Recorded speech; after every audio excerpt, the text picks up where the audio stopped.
Hello and welcome to Making Happy Things. I'm Sue-Ching Lascelles. This is the second in a series of skill builder videos to complement the Making Happy Things sewing book.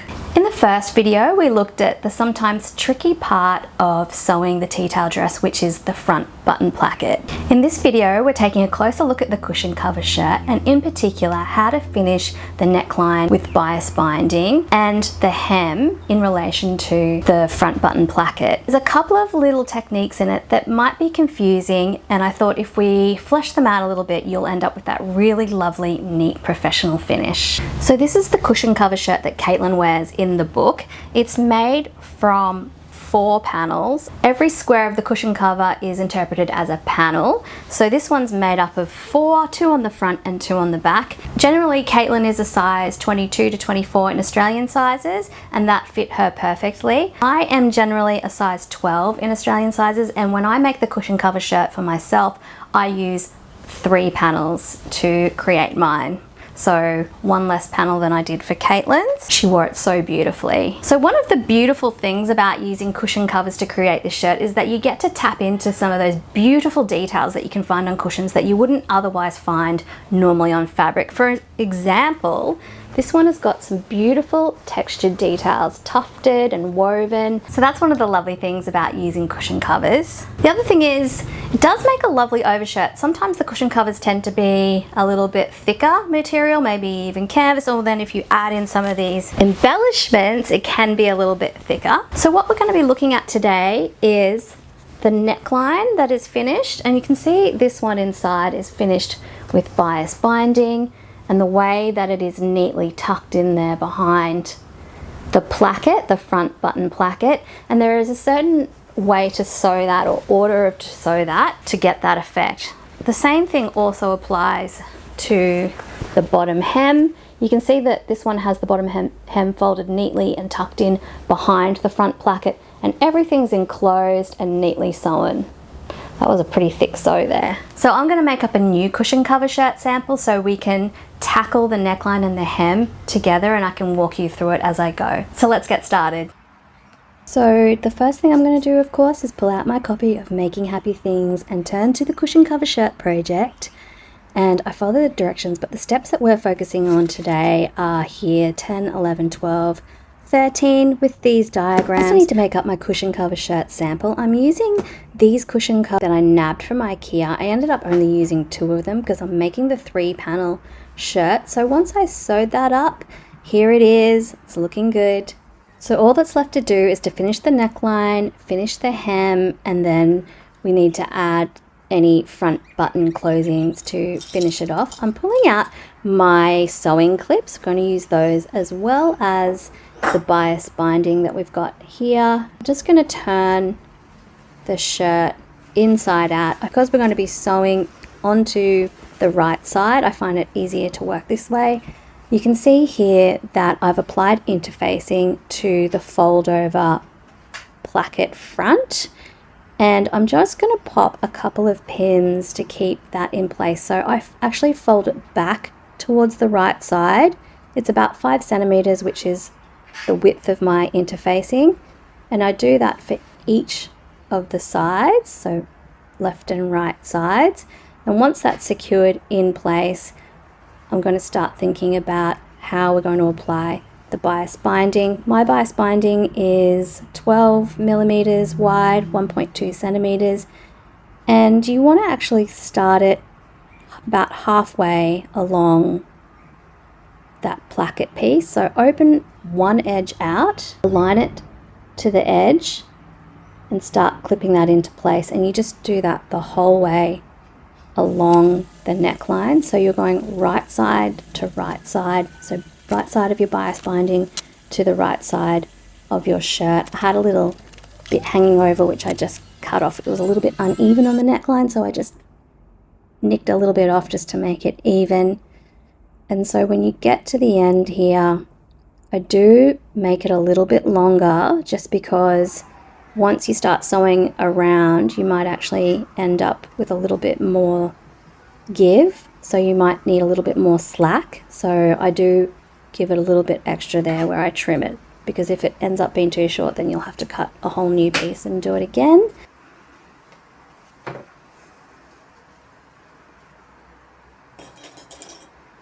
I just use a clip to put that in place. So we're going to sew into this fold line, so it's a narrow seam, and we're going to sew all the way along from edge to edge. So starting at the very edge to the opposite edge. So I just backstitch to start and off we go.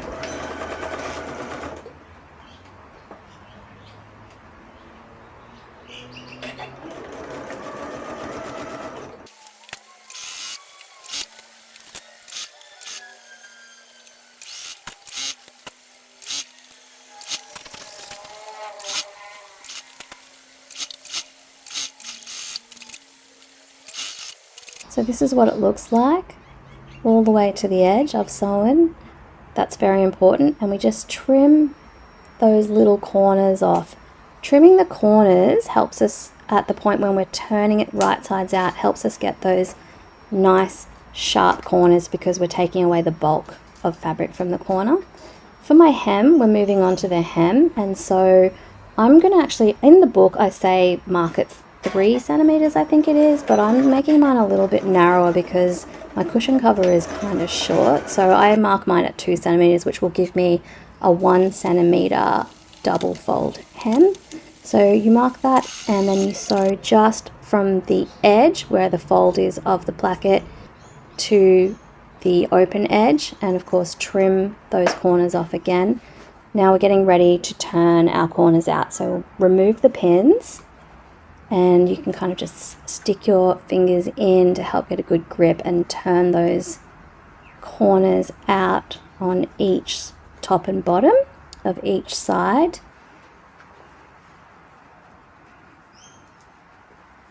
And just keep repeating that.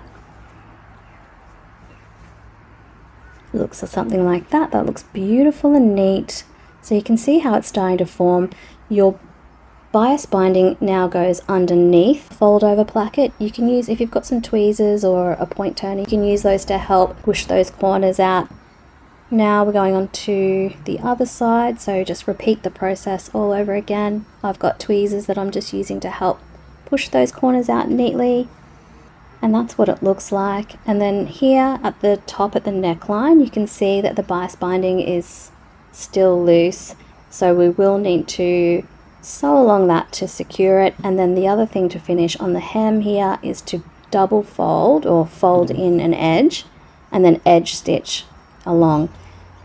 On my neckline here, I've marked the middle point because I'm planning on putting a label in. It's got this cutie making happy things label, so it'll go in there like that, and then the bias binding will actually fold over and encase it in neatly. So I'm going to remember that as I go around and stitch that down. So I'm starting on one edge, I'm on the inside of the shirt now, and I'm just going along and stitching down that bias binding, adding my label in into the marking point where when I go along into the center point, and I go all along to the other edge. Voila! And that's what it looks like finished, nice and neat, all sewn down. Now to get onto the hem. So I'm folding in, I would advise that you actually iron this before you take it to the sewing machine, but I've just skipped that step and I'm going to just go straight into sewing it, and I'm using pins to help me keep everything in place. Pins? No. What are they called? Clips. Sewing clips. And off we go. So I'm folding, and I had to trim a little dag off there. Yeah, so I'm folding and stitching as we go, keeping it close to the edge and keeping it as even as possible to my 1 centimeter hem. I'm using the markings on my sewing machine needle plate to help me a little bit, guide me on the width of that. And then when we get to the end here, we're just going to finish off with a back stitch. And it's looking beautiful. That's how it looks on both sides. I'm going to give that now a nice press. Everything, the neckline and the hem has been pressed along with the front placket, which has been folded and pressed into place. Looking gorgeous, very professional, very neat. All that's left to do now is to add those front button closings. Instead of doing traditional buttons and buttonholes, I'm going to do these press studs, which are plastic press studs from Prim. I mean, if you don't feel like doing buttons and buttonholes, this is actually a really nice way, easy way to finish a garment. You can't use press studs in every application, but for this shirt, it works particularly well, and I'm a big fan, so I'm going to use them for this. I just work out how many press studs I'm going to need with the distance between them. So I start marking those out. I think I did something like 3 centimeters between. And this is the tool I'm using. It's called the Vario pliers.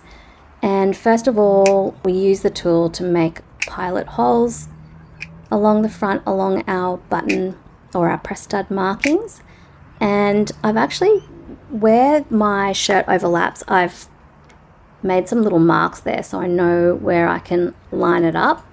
So I'm just going in through the holes that I've made and marked little marks there for the opposite side, so I know that they'll all line up. So I'll be adding press studs to each side and they'll be lining up to each other. So I'll go through and do the same thing on the underside, and that is to make those little pilot holes, and I'll be putting my press studs through those pilot holes. Last one, I'm going to switch out my tool here, which is the attachment, but I'm still using my Vario pliers, but I'm going to use the attachment that comes with the press studs, and this is for applying the press studs onto the shirt.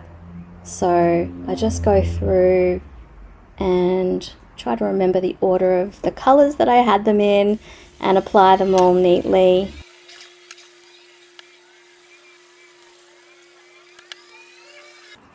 So cute, look at that. I love the colors of this. They match so perfectly with the shirt. And obviously putting the press studs into the fold over placket helps keep the placket secured. I'm going to give that a gentle iron now. I'm using a friction marker which gets removed with the hot iron. So giving it a little bit of a hot iron will remove any of those markings that I made earlier. This is how it's looking, all finished. Relatively painless, but just a few little tricks to getting that bias binding to sit underneath the fold over placket. Put my press studs on, see how it looks all done up. So happy with how this turned out. I love the velour texture of this cushion cover, and obviously the bold stripe is super cute. Happy to add another one to my wardrobe. Bye.